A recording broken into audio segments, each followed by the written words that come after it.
Hello friend, स्वागत है आप सभी लोगों को आपके अपने ही चैनल मैथ क्लास एमपी में।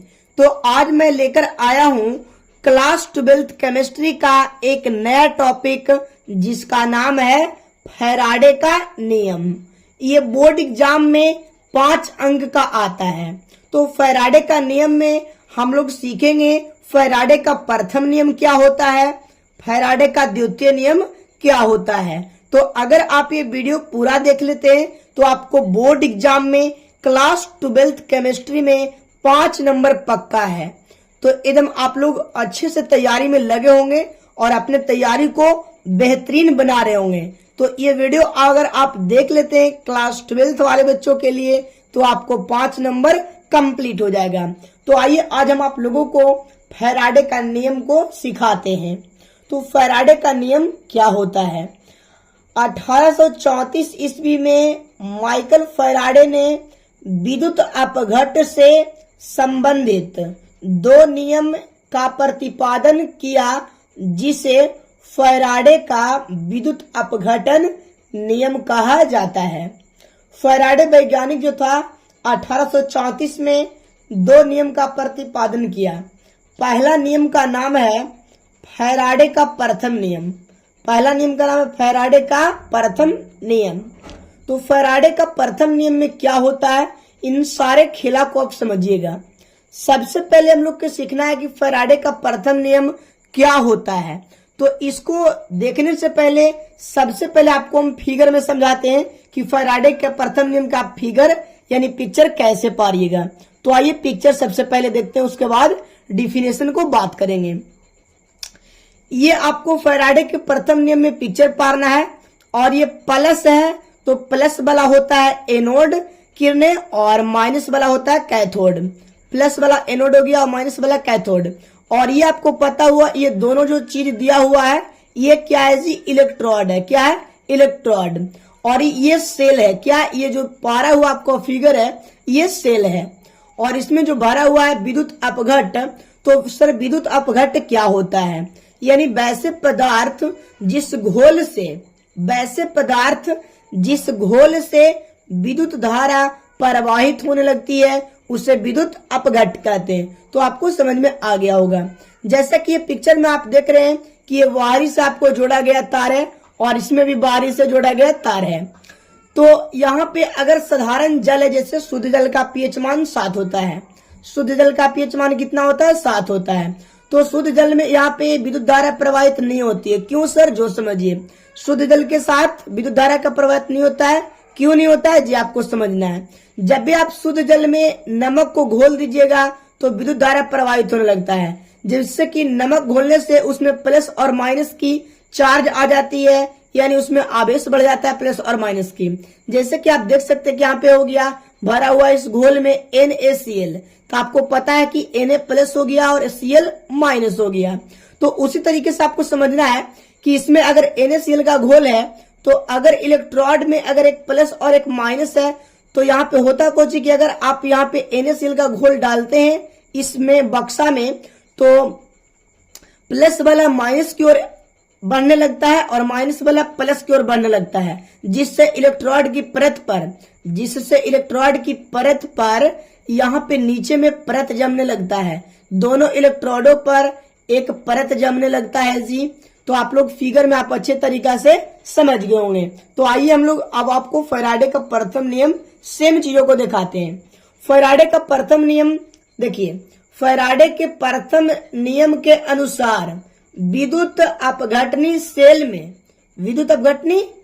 में इलेक्ट्रोडों पर जमा होने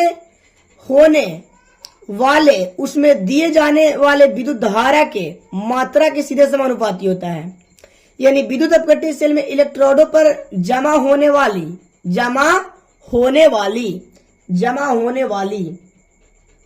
क्या लिख देंगे जी, जमा होने वाली उसमें दिए जाने वाली विद्युत धारा के मात्रा के सीधे समानुपाती होता है। यदि इलेक्ट्रोड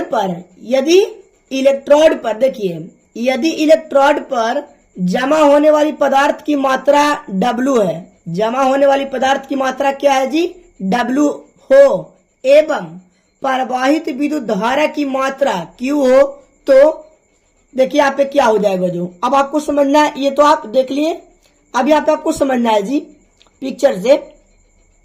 देखिए अब पिक्चर से आप समझिए कि यहाँ पे आपको बोला क्या कि इलेक्ट्रोड पर जमा होने वाली पदार्थ की मात्रा को W मानते हैं और जो विद्युत धारा प्रवाहित होती है उसे Q मानते हैं। तो यहाँ पे हम लोग लिख सकते हैं कि W समानुपाती Q, W समानुपाती Q, जहां I बराबर हम लोग लिख सकते हैं Q/T। और एक आप विद्युत धारा क्लास 10th या 12th में आप पढ़े होंगे कि Q का फॉर्मूला IT होता है। क्या होता है जी? IT।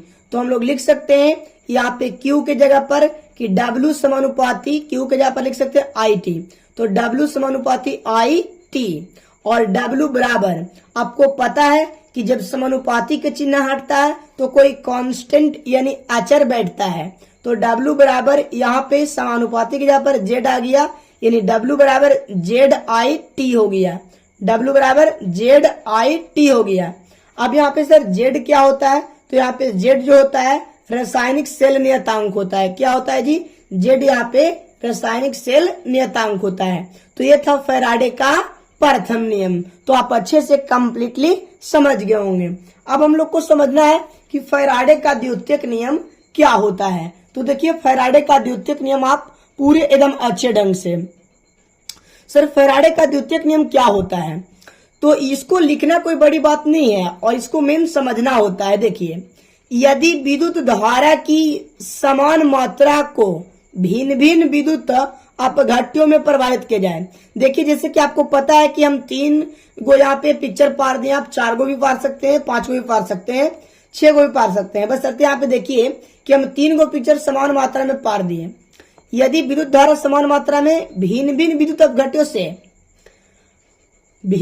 विद्युत अपघट्यों में प्रवाहित की जाने वाले इलेक्ट्रोडों पर एकत्रित भिन्न भिन्न पदार्थों की मात्राएं उनके तुल्यांकित भारों के समानुपाती होता है। जैसे आपको पता हुआ पहला आप लोग नियम पढ़े फैराडे का कि जो उसमें जमा होने वाली पदार्थ की मात्रा को हम लोग W से लिखते हैं और यहाँ पे आ गया तुल्यांकित भार। तुल्यांकित भार बराबर होता है अनुभार बटा संयोजकता और हम लोग लिखते हैं तुल्यांकित भार को E से।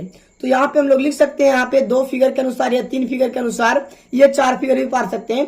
तो लिखेंगे यहाँ पे कि W1 समानुपाती E1, W1 समानुपाती E1 और यहाँ पे फिर लिखें कि W2 समानुपाती E2। तो लिख सकते हैं यहाँ पे हम लोग जी कि W1 बटा W2 बराबर E1/E2। तो ये फैराडे का द्वितीयक नियम। चाहे तो इसमें हम लोग सेल को चेंज भी कर सकते हैं इलेक्ट्रोड को, और एक आप लोग को पता है कि इलेक्ट्रोड में एक प्लस होता है और एक माइनस होता है। एनोड वाला प्लस होता है और कैथोड वाला माइनस होता है। तो आपको पता होगा कि अच्छा से आप लोग को फैराडे का प्रथम नियम और द्वितीय नियम समझ में आ गया होगा। और बोर्ड एग्जामिनेशन में आप इसी तरीके से लिख दीजिएगा, फिगर पार दीजिएगा तो आपको 5 नंबर मिल जाएगा। तो मुझे आशा है कि आपको वीडियो बहुत अच्छा लगा होगा। चैनल पर पहली बार आए तो चैनल को सब्सक्राइब कर दीजिएगा और जिस भी टॉपिक का डिमांड होगा वो कमेंट बॉक्स के नीचे आप जरूर लिख दीजिएगा। उस टॉपिक पर वीडियो जरूर से जरूर बनेगा।